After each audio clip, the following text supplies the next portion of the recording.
Welcome to Spirit Mastermind.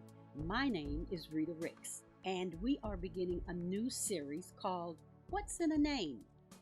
So Rachel Ingvar is quoted as saying, and I quote, "A name represents identity. It is a deep feeling and holds tremendous significance to its owner."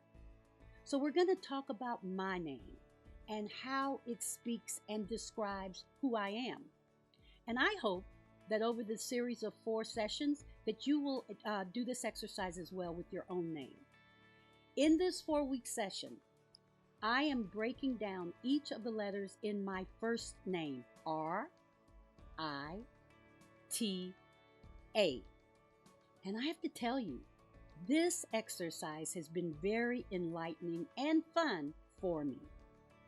But first, let's begin with how are you? How are you feeling? I know there's a lot going on, and I say that just about every session, but there is a lot going on, and depending on who you are, you're being impacted in so many different ways, and some of your feelings are more traumatic than others. So I want you to always remember that you can contact me at speaktoyourspirit.com. I am ready to listen. I am ready to talk to you. I am ready to support you. I also want to remind you that I do a Facebook Live at 5:30 with my colleague, Angela Lightfoot. And so we are going to be talking about current and relevant subjects. So I want you to please join in every Wednesday at 5 o'clock. Now, let's breathe just for a minute. And I have to tell you, I need to do it for myself. So I want you to relax. I want you to close your eyes. I want you to relax your shoulders. If you're seated, I want you to put your hands on your thighs. Relax those shoulders and just turn your head from left to right. And just allow yourself to feel like a rag doll. And breathe in slowly through your nose and breathe out slowly through your mouth. Breathe in slowly through your nose, slowly. Breathe deeply. Breathe deeply, and then allow the breath to go out through your mouth. And when you're breathing in, I want you to see light and love just flowing through your body. And when you breathe out, I want to let those toxins go. Let them go. Anything that's causing you stress and distress in your body, let it go. Breathe in, love and light. Breathe out toxicity and anything that's keeping you from being the wonderful, amazing person that you are. And when you're ready, breathe in and out one more time. Open your eyes. That felt good. So I thank you for joining me in doing that. I do that a lot of times during the day. Just stop. And if I need to go into another room, just breathe. So, I've always loved the way my mother pronounced my name. She pronounced it Rita, with emphasis on the ta. She didn't say it that slowly, but I just thought it was so beautiful. It always just rolled off her tongue. And I only right at this moment have one other friend who pronounces my name that way.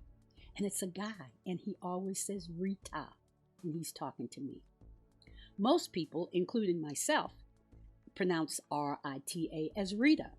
I say my name is Rita.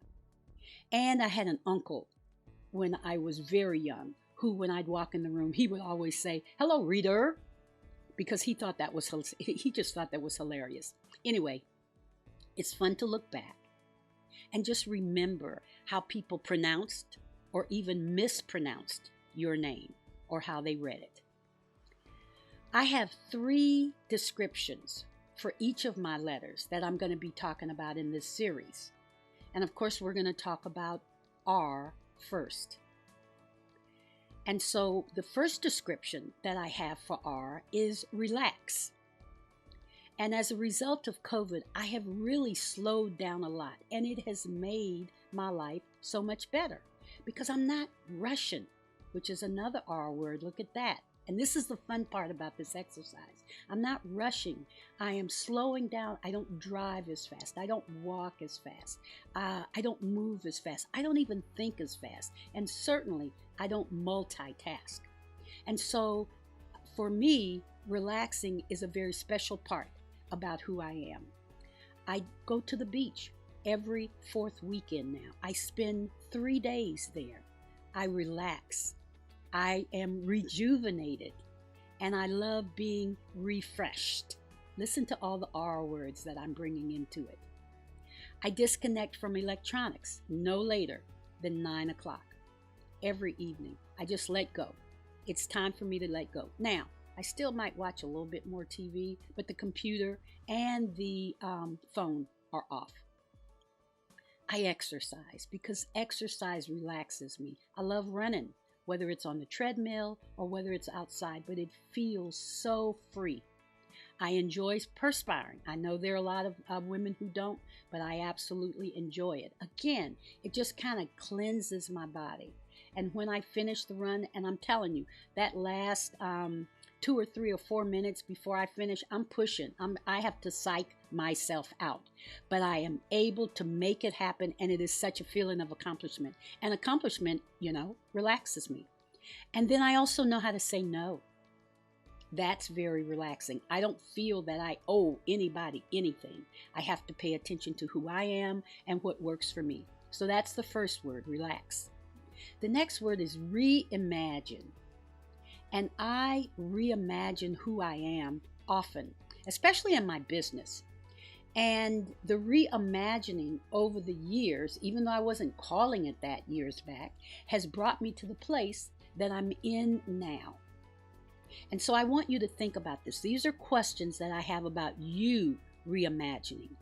What if you were to move out of state, out of the country? What if you hired a coach? What if you wrote a book or a song? What if you took a different direction instead of the same direction?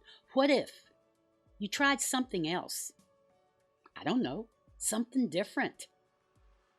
What if you grew your dream? What if you went totally against what people expected of you? You did the complete opposite. What if you went back to school? Just think about the what ifs in your life. What if? Pick one of those, or do one yourself.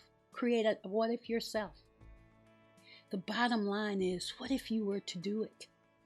What if you were to reimagine you in a different space, in a different mindset? What if? And then the final R is responsible. And that's a word that I don't take lightly, because I am responsible for my quality of life. I'm responsible for how I take care of myself and who I am and my integrity and my authenticity. And so but I'm also responsible for my family. So I have to make sure they're all right. And I have to make sure that I am being a responsible person when I talk and I'm with them. I am responsible for my health, my financial health, my mental health, my physical health. I'm responsible for that. I can't blame anybody else. I also am not responsible about how other people see me. I have to be true to who I am. I am responsible for my home, my car, my possessions. I have to take good care of them. I am responsible for my environment. I recycle everything I'm supposed to recycle. It hurts me if I see a can or a plastic bottle in the trash can. And yes, I get a plastic glove because I leave them right by and I take it out, wash it off, and put it in the recycle bin. I'm responsible for my environment. And if we all were to do that, oh my goodness, the earth would be so much better. And finally, I am responsible for my legacy. I'm the one that people will be remembering. I'm creating my legacy right now. And so I need to be responsible about it. I need to be intentional about it. I need to remember always that the R represents the first letter in my name. So we will continue this exercise in part 2 of this 4-part series. So let's begin working with your name. And I want you to drop me a note at speaktoyourspirit.com as to how you're making it work for you. I want to hear from you. And I am Rita, speaking to your spirit. Hey, thanks for joining us. I'm so glad you had a great time. Listen, I want us to stay in contact. So follow us on Instagram, like us on Facebook, Speak to Your Spirit, subscribe to us on YouTube. Don't be selfish. Share all of our information with others. And we will see you again really soon. Thanks a lot.